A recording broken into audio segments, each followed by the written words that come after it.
2015. aasta sügisel alustati taas seekord umbes 10. kohtuasja Keskerakonna juhi Edgar Savisaare vastu. Hundisilmal tehti läbiotsimine. Edgar Savisaar olete kahtlustatavana kinni peetud. Palun esitage oma isiklikult tõendav dokument.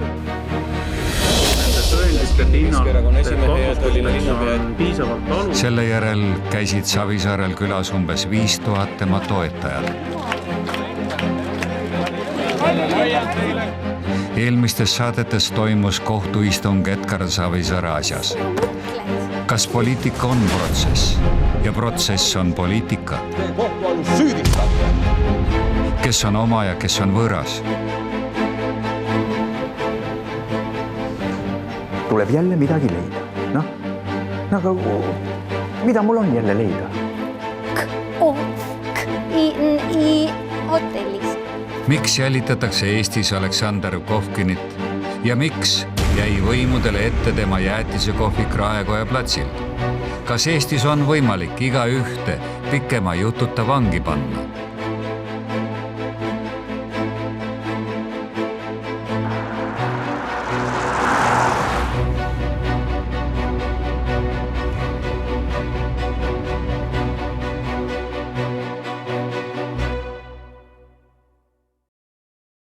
Kohus on kogunenud taas protsessile Savisaare asjas. Advokaat hakkab juba lootust kaotama, et tema esitatud põhjendused, miks tema kaitsealune ei peaks täna kohtu all olema, üldse kedagi seal saalis huvitaksid. Talle on ilmunud veel üks konkurent, kellega tal tuleb võidelda.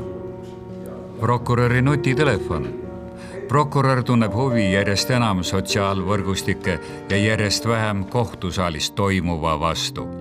Paistab, et on langetatud otsuses juba ette kindel. Ta teab, et varsti ilmub keegi, kes peab edastama kohtunikule sõnumi. Seetõttu ei viitsi prokurör enam eriti kohtusaalile aega raisata, sest Facebook on märksa huvitavam.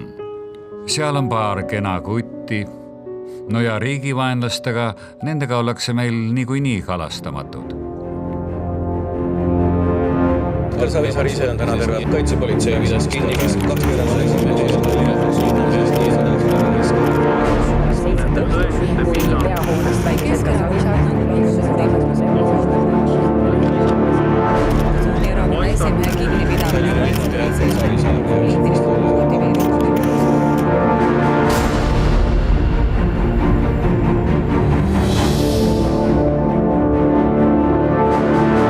Savisaare protsess.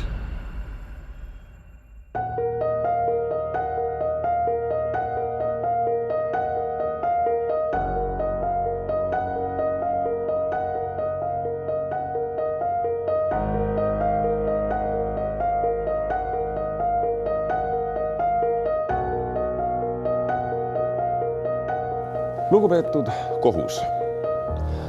Tallinna linnapea Edgar Savisaar on prokuratuuri nõudmisel juba rohkem kui pool aastat olnud oma ametikohast kõrvaldatud. 22. oktoobril aastal 2015 esitas kaitsja Tallinna ringkonnakohtule vastavasisulise kaebuse. Päev enne kohtuotsuse väljakuulutamist andis prokuratuur Tallinna linnakohtule edasi selles kriminaalasjas olevad materjalid. Järgmisel hommikul kell 11 kuulutati otsus välja ja kaebus jäeti rahuldamata. Minu silmad on kohtus näinud igasuguseid asju. Ma ei imesta enam mitte millegi üle. Aga ühest asjast ma ei saa aru. Ja samas ma imetlen seda. Ja see, mida mina imetlen, on meie kohtunike üliinimlik töövõime.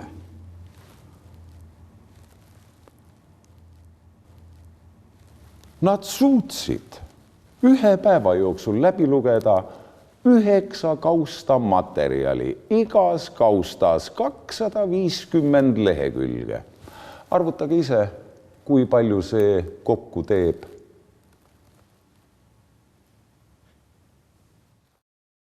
Ühe päeva jooksul suutsid nad selle läbi lugeda. Ühe päeva jooksul nad suutsid seda analüüsida ja ühe päeva jooksul nad suutsid ka otsuse langetada.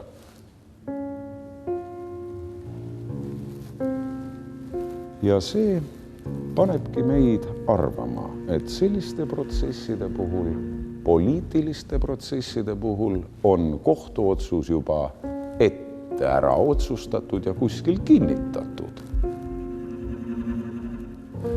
Sisuliselt kasutatakse siin, vabandagu mind lugupeetavad väga, telefoni õigust.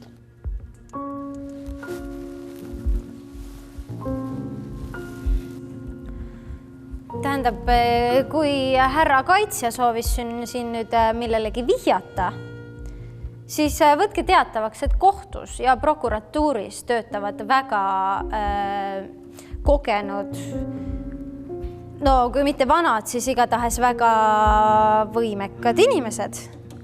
Näiteks kui ma nüüd meenutan, siis tuleb mul meelde üks palju keerulisem juhus, mis siin väga kiirelt nagu njuhti lahendatud sai. Siim Kallase 10 000 või 10 miljonit daala. Tähendab dollarit. Näiteks Siim Kallase juhtumi puhul meil peaprokurör võttis teiselt prokurörilt kriminaalasja üle. Ühe öö jooksul töötas läbi palju suuremas mahus materjali, kui meil siin üldse juttugi on. Ja selle tulemusel väga austatud härra Kallas pääses ühest süüdistusest. Ja kes teab, võib-olla saab ka Eesti presidendiks. Vot. Ja see on puhas tõde.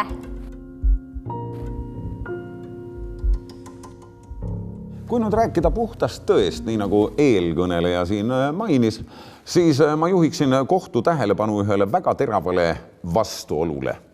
Nimelt ühelt poolt suudab prokuratuur ja kohus lausa 10 ahvi kiirusega menetluse läbi viia. Aga teiselt poolt, mis puudutab minu kliendi kohtuasja, siis 2-aastane kohtuasi on veninud ilma tulemusteta ja see Šveitsi kohtuasi 5 aastat ja samuti ilma tulemusteta.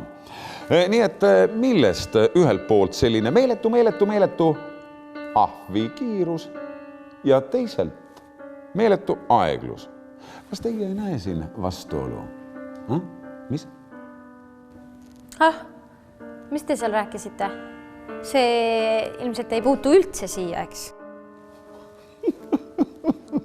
Tütarlaps. Väga professionaalne.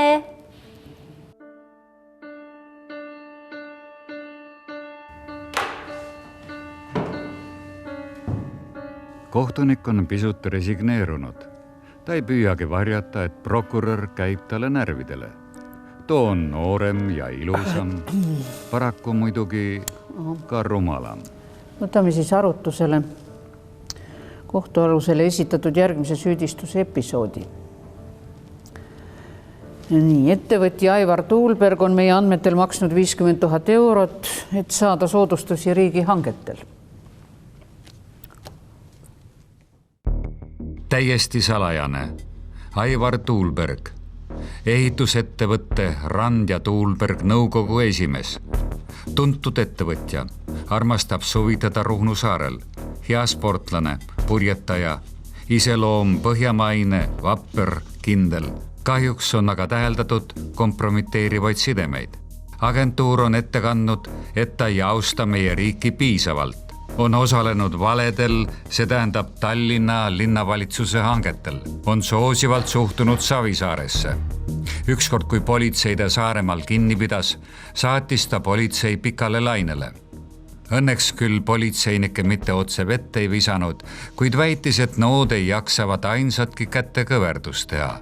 Tööalaselt iseloomustatakse kui head organisaatorit.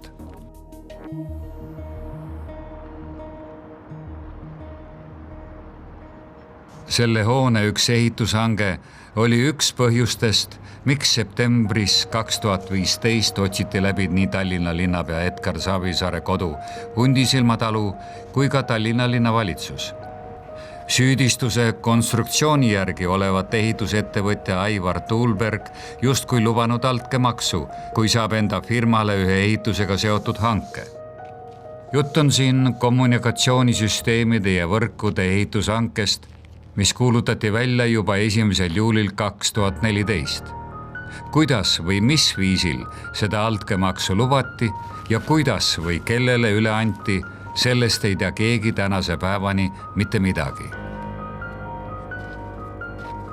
Riigihanke pakkumiste esitamise kuupäevaks 29. augustiks 2014 esitati 4 pakkumist. Osaühing Astlanda ehitusühispakkumus koos ehitusfirma Rand ja Tuulberg aktsiaseltsiga. Antifaie tuleohutuslahendused osaühingu ühispakkumus koos Tafrix osaühinguga, Riito ehituse aktsiaselts, Caverion Eesti aktsiaselts. Kvalifitseerusid kõik pakkujad peale Caverioni, kel puudusid vajalikud registreeringud. Seda otsust ei vaidlustatud. Võitjaks tunnistati Riito ehituse aktsiaselts pakkumus kui kõige odavam. Muuseas, Riito ehituse nõukogu esimees Ardo Ojasalu on ka Riigikogu erakondade rahastamise järelevalvekomitee esimees. Selle otsuse vaidlustas Antifaie, väites, et Riito ehituse pakkumus on põhjendamatult madal. Tallinna linnavalitsus otsustas Antifaie kaebuse alusel üle kontrollida kõik pakkumused ning leiti, et Riito ei olnud pakkumuses arvestanud kõiki vajalikke töid. Seega uueks võitjaks tunnistati Antifaie ja Tafrix ühispakkumus kõige soodsama hinna tõttu. Seepeale esitas vaidlustuse Astlanda, väites, et Antifaie ja Tafrix on esitanud kvalifitseerimiseks valeandmeid. Kuna süüdistused olid tõsised, saadeti Antifaiele täiendavate dokumentide esitamise nõue kvalifikatsiooni tõendamiseks. Antifaie esitatud andmed ja tõendid ei lükanud ümber Astlanda väiteid. 13.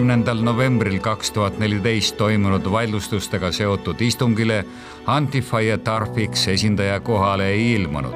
Kaaludes kõiki argumente ja võttes aluseks kohtupraktikat, kvalifitseerimiseks esitatud valeandmete kohta leidis hankija, et Antifaie Tafrix kuulub valeandmete esitamise tõttu hankelt kõrvaldamisele ning edukaks tunnistati Astlanda ja Rand ja Tuulberg ühispakkumus. Vastavalt riigihangete seadusele tuli nüüd sõlmida ja sõlmitigi ehitusleping kultuurikatla ehitamiseks Astlanda ning Rand ja Tuulbergiga.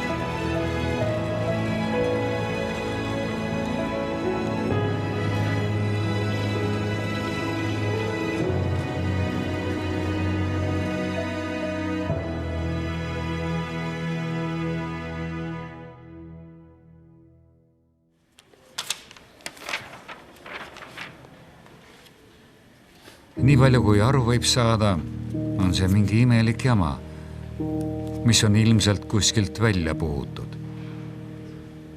Need asjad pole üldse tõsiselt võetavad detailid.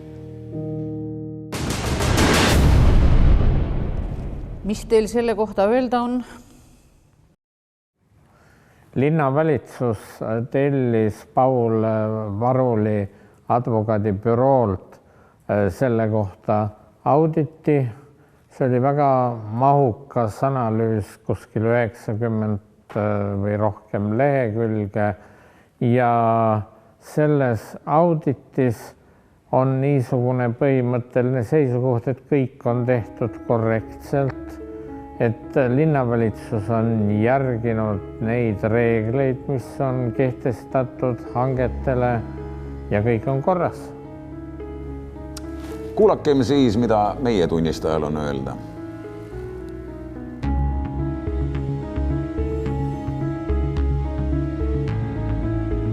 Riigihanke menetlus on formaalne, täpne, ei jäta hankijale väga palju valikuid, kuidas käituda.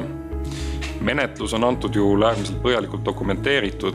Väidan selgelt, et tegemist on eeskujulikult läbi viidud hankega, mitte lihtsalt turu keskmise tasemega, vaid tõesti eeskujulikult ja põhjalikult dokumenteeritud ja põhjendatud menetlusega. Ja osade pakkujate kõrvaldamine menetluses toimus objektiivselt. Räägitud on kitsalt ühest valeandmete esitamise episoodist. Tegelikult nüüd see pakkuja, kes esitas valeandmeid, lisaks sellele valeandmete esitamisele oli täitmata tal veel üks kvalifitseerimistingimus varasema kogemuse osas. Sihtasutuse Kultuurikatel ei olnud varianti teda mitte menetlusest kõrvaldada.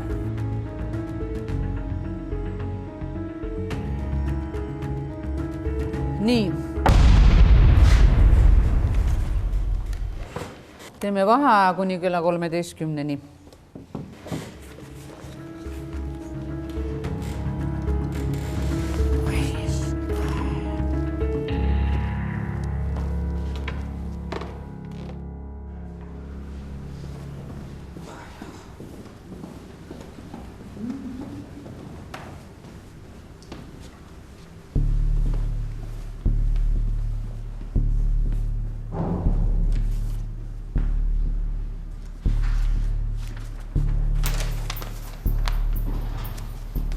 Protsessi juhtimise kõige olulisem printsiip on, et õigeid asju tehakse õigesti.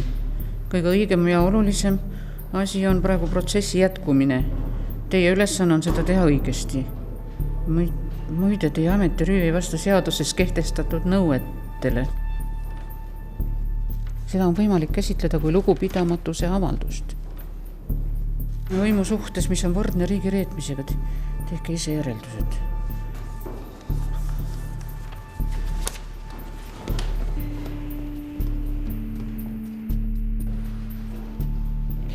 Mulle see protsessi juhtimise teooria väga meeldib. Mõtle, õigeid asju tuleb teha õieti. See tundub kuidagi väga tark lause olevat. Õige on õigesti, mitte õieti. Ja see ongi tark lause. Kui sul mitte midagi öelda ei ole, aga midagi tarka oleks vaja öelda. Ja protsessi tuleb muidugi õigesti juhtida ka. Kuldsed sõnad. Ma olen aga mõtelnud, et mis siis saab, kui õigeid asju teha valesti või valesid asju õieti. Õigesti. Mõnikord on probleem selles, kuidas ära tunda, mis on õige asi.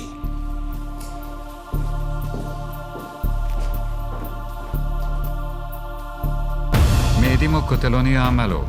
Kohtunik Valeri Lõõnik, kes palju kära tekitanud maadevahetuse protsessil õigust mõistis, ütles selle protsessi viimasel päeval, et õiguse mõistmisse on sekkunud kapo juht. Kõige lihtsam oleks praegu ajalehe artiklid välja lõigata ja otsus olekski valmis, ütles Lõõnik. Ta lisas, et tol ajal kapot juhtinud Raivo Aeg pani Postimehes ilmunud intervjuus kahtluse alla õiguse mõistmise tähenduse õigusriigis. Kapo peadirektor ütles, et maadevahetuse asjas ei teki ka formaalseid põhjuseid õigeks mõistvaks otsuseks. Sisuliselt kirjutas ta sellega süüdimõistva otsuse kohtunikule ette.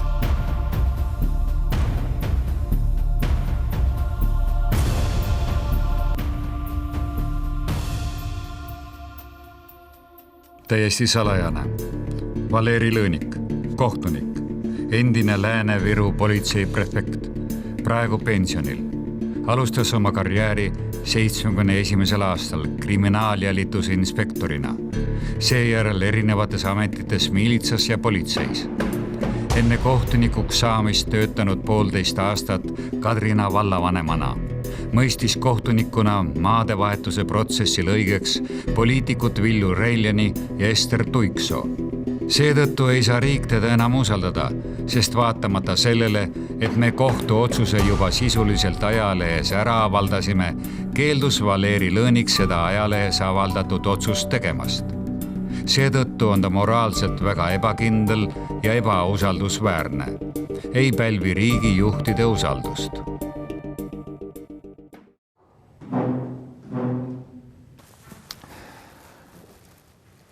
Tänase kohtuistungi ainus väärtus seisneb selles, et me saime teada, et Eestis tegutseb üks võrdlemisi kontrollimatu organisatsioon. Isegi parlamendikomisjon ei suuda seda organisatsiooni kontrollida. Kui on vaja kedagi mõjutada, siis on võimalik see isik häbiposti lüüa ja selleks häbipostiks on kapo aastaraamat. Aga probleem seisneb selles, et ühel hetkel võib see organisatsioon hakata riigi vaenlasi tootma lihtsalt sellel põhjusel, et kuidagi oma tegevust õigustada. Ja ma ei imesta, kui järgmise aasta aastaraamatus on mõjuisikuteks nimetatud kõik Tallinna Loomaaia ninasarviku sponsorid. Lihtsalt selleks, et oma tegevust ja oma tohutute ressursside kulutamist õigustada.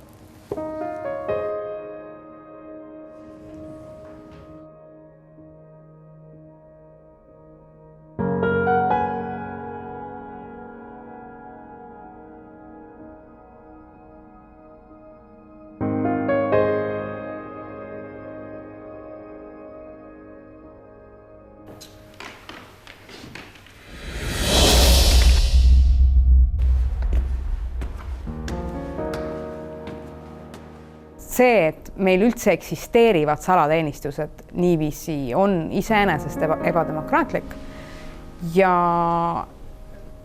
see tähendab, et tegelikult kaitsepolitsei vajab väga suurt reformi selle jaoks, et kehtiv võim ei saaks seda kasutada poliitilise politseina, ei saaks seda kasutada oma poliitiliste vastaste elimineerimiseks. Võimude lahususel ongi see mõte, et ei tohi saada kasutada juriidilist võimu selleks, et elimineerida poliitilisi vastaseid. Eestis kapot saab kahjuks praegu selleks kasutada ja kahjuks nad ka ise näevad ennast poliitilisena. Et kapo aastaraamatu väljaandmine iseenesest on skandaal. See, et nad seda üldse teevad, see on otsene kapo sekkumine poliitikasse, on seda alati olnud. Eriteenistused üheski maailma riigis niisuguseid asju ei tee, sest mis mõte sellel on? Kui me lubame ühte organisatsiooni toimida avalikkuse pilgu eest varjul, siis see tähendab seda, et tema üle peab olema väga tugev parlamentaarne kontroll ja peab olema kindel, et see parlamentaarne kontroll ei ole koalitsiooni poolt manipuleeritav. Mis tähendab seda, et tegelikult Riigikogus olev siis selliste komisjon, mis peab tegema järelevalvet jõustruktuuride üle, et seda komisjoni peaks juhtima alati suurima opositsioonipartei esindaja.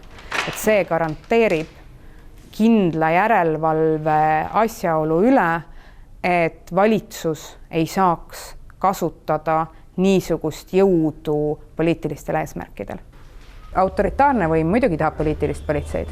Ka Eesti autoritaarses ajaloos, see, mis meil oli meie enda autoritaarse võimu ajal, oli ka Eestis poliitiline politsei, mis siis jälgis seda, et kehtiva võimu vastased ära elimineerida juriidilise võimu abil. Ja see muidugi on väga ohtlik. Ja see, et Eestis on praegu kaitsepolitseil niisugune õigus, et ta saab oma initsiatiivil teostada läbiotsimisi, oma initsiatiivil kuulata pealt inimeste kõnesid, ühesõnaga rikkuda inimese isiku puutumatust. See ei ole kohane demokraatlikule riigile ja see on meie vabadusele väga ohtlik.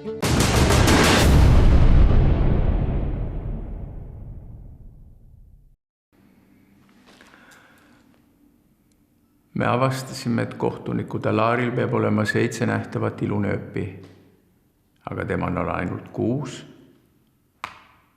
Ja kohtuniku Chabot peab olema 17 voldiga, aga temal on neid ainult 15. Riigiteatajas on nii kirjas. Ma kordan Riigiteatajas. Järelikult vahele jäi. Rikub reegleid.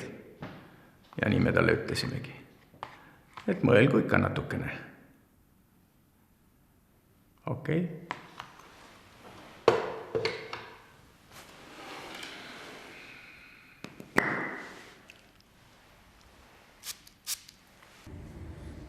Ja ma tahaksin austatud kohtule meelde tuletada, et ehitusvaldkonnas vaidlustatakse kõik riigihanked ja need riigihanked vaidlustatakse just nimelt osalejate endi poolt, nii et konkurssid on ehitusvaldkonnas eriliselt kontrollitud ja just nimelt kontrollitud nende osalejate poolt. Kui võitja on välja kuulutatud, siis algab omamoodi sõda, algab omamoodi pealekaebamine. Nii et siin, selles valdkonnas on väga keeruline midagi, kuidas seda nüüd öelda, ära susserdada või ära vusserdada.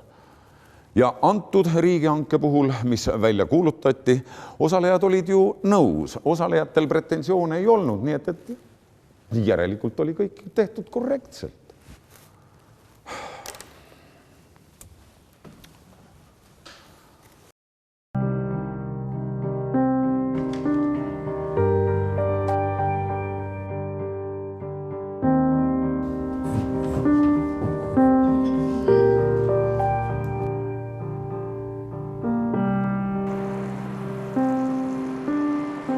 Kuidas see on võimalik, et linn on teinud uuritud episoodides kõik just nagu õigesti, kohati suisa briljantselt, nagu läbi viidud põhjalik audit järeldab. Aga samal ajal on kusagil midagi valesti ja kusagil midagi uuritakse ja kahtlustatakse. Kuidas tavakodanik sellistest paralleelmaailmadest aru peaks saama? Vastus on, et ei peagi saama.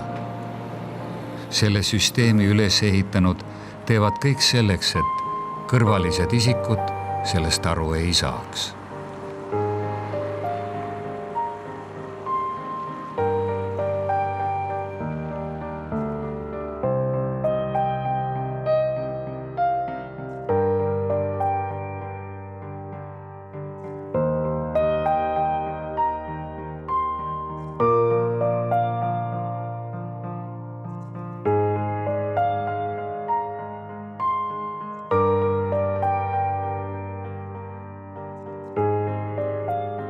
Igal ajal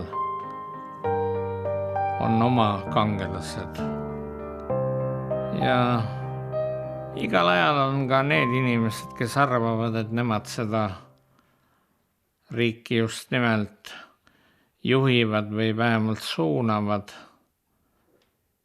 Iga kord ei tohi neid tõsiselt võtta. Mõnikord on võib-olla neil ka õigus, aga ainult mõnikord.